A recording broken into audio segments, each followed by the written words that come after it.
J.D. Drew was without a doubt one of the best players of his generation, someone that could have gone down as a Hall of Famer, but his ego and lackadaisical approach to baseball drove him out of that conversation before it began. As amazingly talented as he was, he's also one of the most hated players of all time. We'll get to his big league career later, as we need to start from the beginning. Prior to even playing in a single game in Major League Baseball, did he crush the competition around him. His amazing star power began as a collegiate player for Florida State University in the 1990s. A first-team All-American selection as a freshman, sophomore, and junior. His junior season in 1997 is arguably the greatest season a college baseball player has ever had. In 67 games, he slashed .455 with a .604 on base and .961 slugging for a 1.565 OPS. As incredible as that sounds, Drew achieved the impossible by joining the 30-30 club, hitting 31 home runs and stealing 32 bases. At the time, he became the first Division I baseball player ever to achieve that feat. Additionally, he drove in 100 RBIs, scored 110 runs, and walked 84 times. Reminder that he did all of that in only 67 games. He was also an excellent fielder in right field, committing only one error that year and achieving a fielding percentage of .992. To name just a few more accomplishments he had during that year, he batted .524 during a 34-game hitting streak, was one of 3 players ever to record 100 hits, 100 RBIs, and 100 runs in a season, and broke the College World Series record for most home runs in a game, series, and career. It goes without saying that J.D. Drew's season that year is one of the greatest collegiate seasons ever, and to this day, he is perhaps the biggest college prospect in baseball history. Despite his immense talent on the field, it was overshadowed by a contentious start to his professional career. Drew was set to enter the MLB draft in 1997, and long story short, thanks to a loophole from the previous draft, Drew wanted a massive contract. He made it well known he would not sign for under $11 million, although some sources say $10 million, but you get the idea. For comparison, Chris Benson, the number 1 overall pick in the 1996 draft, signed for $2 million. Seeing how Drew wanted at least 5 times that amount, the Detroit Tigers, who had the first overall pick, balked at the idea and passed on him. The Philadelphia Phillies had the second pick and they decided to draft him, but they did not have the intention to offer him the contract he desired. The club felt he was too good to pass, and they were hoping they could sign him for a much lower amount. Reports say Philadelphia offered Drew a contract worth about $3 million with incentives to double that amount, but the young ball player refused to settle. His agent at the time, Scott Boras, maybe you've heard of him, claimed the Phillies never offered more than $3 million and that Drew was willing to sign for only $7.5 million. Whatever the exact number was, what's true is that Philadelphia's offer was, at most, half of what Drew wanted, so he refused to sign with the club. He was quoted saying, "I don't want to end up playing in a Phillies uniform at half my market value. It's hard to play for a club that shoves something down your throat to get you to play for them." In another interview, he also stated, "It's not just about the money, it's about doing the right thing and treating people with respect. The Phillies think it's going to come down to my love of the game and that I'll give in." Realizing he wouldn't get the money he wanted from Philadelphia, J.D. Drew and Scott Boras decided to do something unusual and downright unethical.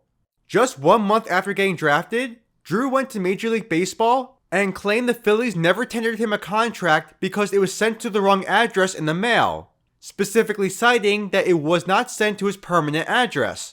Why did he claim that? He did because Scott Boras then argued he should be allowed to become a free agent and sign with any team since he didn't receive the contract offer. It's a long story, so get ready for the full details. After he was drafted on June 3rd, the Phillies sent the contract via FedEx to his parents' home in Georgia, where his mother signed for it. According to MLB rules, Boras had 15 days, or until June 20th, to notify Major League Baseball that it was sent to the wrong address, but he didn't notify them until June 23rd. The Phillies denied any wrongdoing, and in accordance with another rule, they were allowed to send a new contract by June 25th to J.D. Drew's correct address in Florida. However, Just when the Phillies were about to mail the second contract to the Florida address, a Philadelphia scout called the phone number associated with the residence, and it wasn't answered by anyone from the Drew family. It was answered by the mother of Drew's former college roommate. During the phone call, the college roommate's mother claimed that Drew did not live at that Florida address.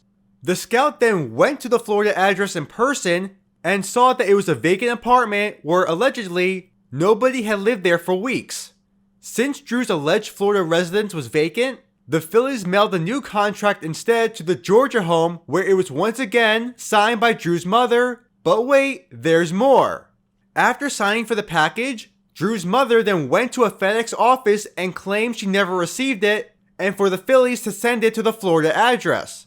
When the Phillies were notified about this on June 26, they did just that and sent a third contract, this time to the Florida address. When the contract arrived at the Florida residence the next day, it was refused by the man that lived there, and he told FedEx to send it to Drew's Georgia address. The man who said that was believed to be an assistant coach for Florida State. Yes, the same college Drew attended. If that doesn't sound unbelievable, it gets even stranger. In the meantime, while this was happening, JD Drew decided to sign a contract with the St. Paul Saints of the Northern League, an independent baseball league not associated with Major League Baseball. When Drew quote-unquote never received the contract, Scott Boras then filed a grievance with Major League Baseball, which was ultimately denied. According to one person involved, the Phillies shouldn't have to play mind reader in determining the address to send the contract to, and the club made every effort to rectify any error. To overly simplify that very long story, JD Drew wanted $11 million. The Phillies offered $3 million and not a penny more. Scott Boras attempted to loophole his way around this by lying several times, getting family and friends involved, all while Drew spent the summer playing independent ball rather than in the minor leagues. Scott Boras filed a grievance, which was carried over for several months, ultimately leading nowhere. The Phillies and Drew couldn't agree on a deal, the club lost the rights to him, and he re-entered the draft in 1998. In the end, Drew caused nothing but problems with the Phillies and suddenly became public enemy number one in the city of Philadelphia.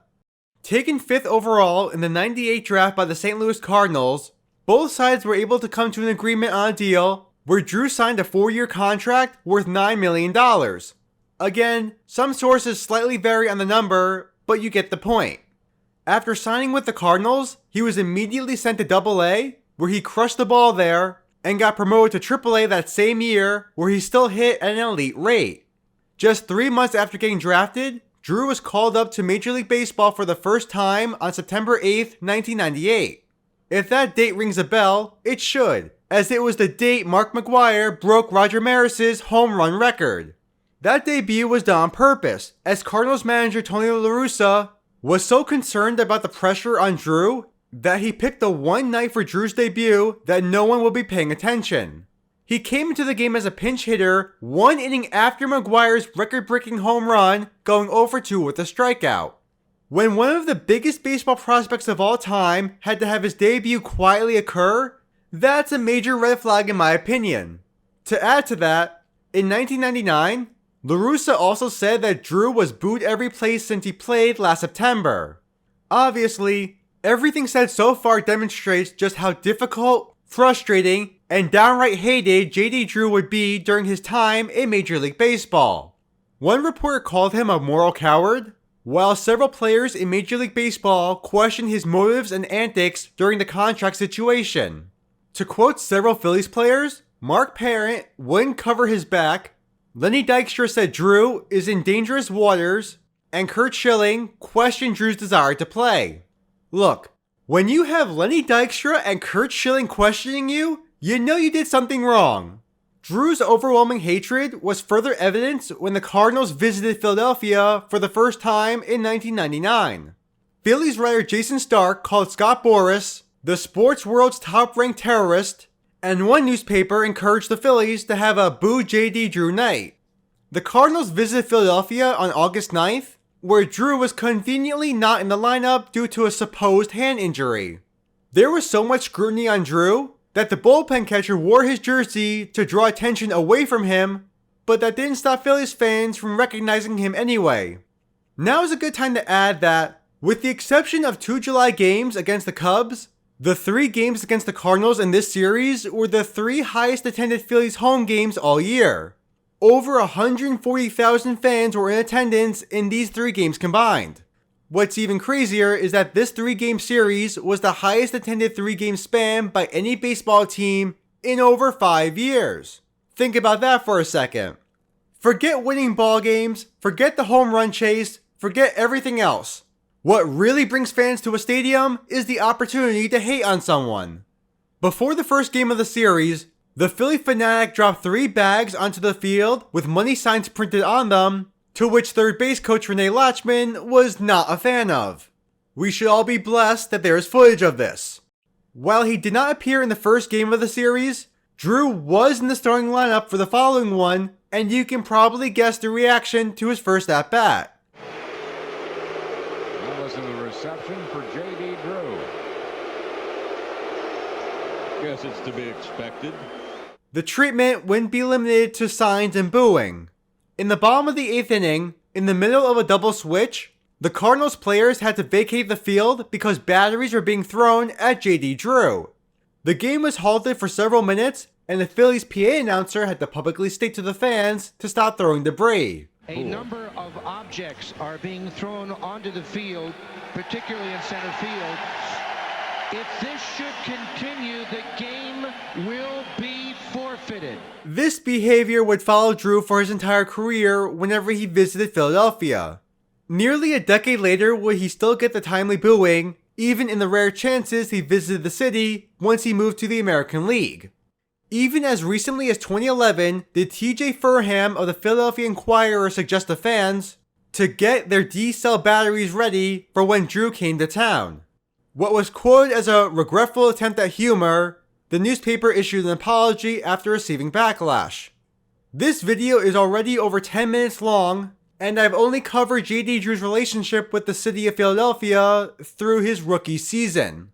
Might seem like overkill, but it was necessary as it's important to fully explain just how quickly and easy he was vilified. You all understand by now the beginning of the J.D. Drew saga, but what about the player himself? Across 14 seasons from 1998 to 2011, Drew came to the plate over 6,100 times, slashing .278 with a .384 on base and .489 slugging for an .873 OPS, 125 adjusted OPS, and earned an impressive 44.9 WAR. He has over 1,400 hits, nearly 250 home runs, drove in nearly 800 RBIs, scored over 900 runs, and has over 2,500 total bases. He's a one-time All-Star and received MVP votes once. In addition to playing for the St. Louis Cardinals, he also played for the Boston Red Sox, Los Angeles Dodgers, and Atlanta Braves. During his time in the big leagues, he was one of the best players around. Among all players from 1998 to 2011, Drew ranks inside the top 25 in WAR, top 50 in runs, top 60 in home runs and extra base hits, and top 75 in hits and RBIs.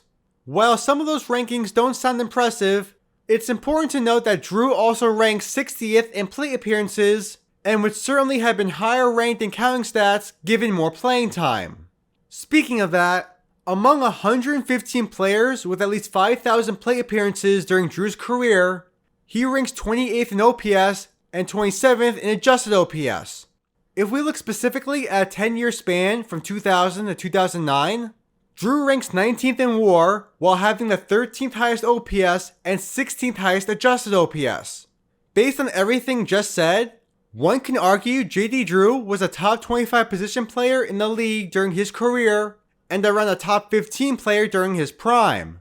Also, consider the fact that Drew has terrific rankings in WAR in spite of a lack of playing time. You see, in 14 seasons, Drew only had a qualified season 5 times, and he only played in at least 110 games in 7 seasons.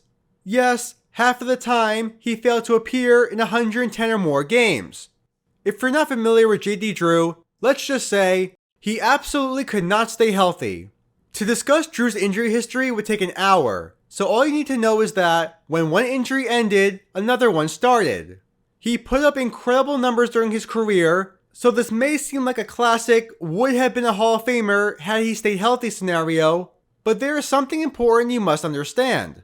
While obviously not at fault for his injuries, Drew did not make full effort to stay healthy or give 100%. And in absolute fairness, his fan-wide hatred was kind of his own fault. Tony La Russa famously stated he believed Drew never gave it all he could, specifically saying that Drew only played at 3/4 his potential because he would still make a ridiculous amount of money without pushing himself on a daily basis. A good example of this was his relationship with the Los Angeles Dodgers. Following the 2004 season, Drew signed a 5-year, $55 million deal with the Dodgers. That's in spite of the fact that through his first 7 seasons, he had reached the 500 plate appearance plateau once, while being on the disabled list 6 times. While Drew signed with Los Angeles for 5 years, he would only play 2 seasons there. He infamously had an opt-out clause after 2 years, which he exercised, and would go on to sign a 5-year, $70 million deal with the Boston Red Sox. While that seems like normal business practice, it was anything but that with Drew. Dodgers general manager Ned Colletti stated he was surprised how it came down, as he was informed of this decision via a voicemail by Scott Boras. He also stated that Boras did not ask for the contract to be renegotiated, so presumably, Drew was on his way out from the start. This also came after the fact that Drew reportedly stated he was going to stay in Los Angeles and was happy to play for the Dodgers. One reporter was livid about this, stating that Drew was the softest player on the planet. While not as intense as Philadelphia, you can check off Los Angeles as another enemy to JD Drew. Now as a Red Sox, he would go on to have a productive tenure with the club. He won a World Series with them in 2007, earned his only All-Star Game selection in 2008, and had a number of clutch playoff hits. By the final year of his contract in 2011, his career was all but over with. He was struggling all season, having an OPS of .622 in July when he, for the presumably 50th time, was put on the disabled list. He came back for just 4 games at the end of the year, with his final MLB appearance coming in the famous Game 162 against the Baltimore Orioles. What a way to go out. I'd like to pose a question for everybody watching. Is JD Drew a bust? Ultimately, I'd say no. It's impossible to call someone with over 6,000 plate appearances and an .873 OPS a bust. However, if it's true he really never gave it 100% and simply played just well enough to make a lot of money, he wasted an enormous opportunity. I am convinced he could have been a Hall of Famer with normal playing time. I mentioned earlier that Drew had at least 500 plate appearances in only 5 seasons. But do you want to know how many seasons he had with at least 600 plate appearances? Just 1. 14 years in baseball and only 1 season with 600 plate appearances. His 125 adjusted OPS is higher than Kirby Puckett, Andre Dawson, and Enos Slaughter. His 4.6 WAR per 162 games played is higher than Vladimir Guerrero, Reggie Jackson, and Tony Oliva. His at-bats per home run mark is higher than Jim Rice, Eddie Murray, and Billy Williams. For those unaware, all 9 of those players mentioned are in the Hall of Fame. With normal playing time, Drew certainly would have had much better counting stats. Also, had he supposedly played at just 75%, it's certainly possible his adjusted OPS and WAR could have been much higher. If you still don't believe Drew could have been a Hall of Famer, what if we calculate what his stats would be with more playing time? If we multiply his 6,153 plate appearances by exactly 1.5, we get 9,230. That's actually lower than most Hall of Fame right fielders, but still higher than some, including Vladimir Guerrero.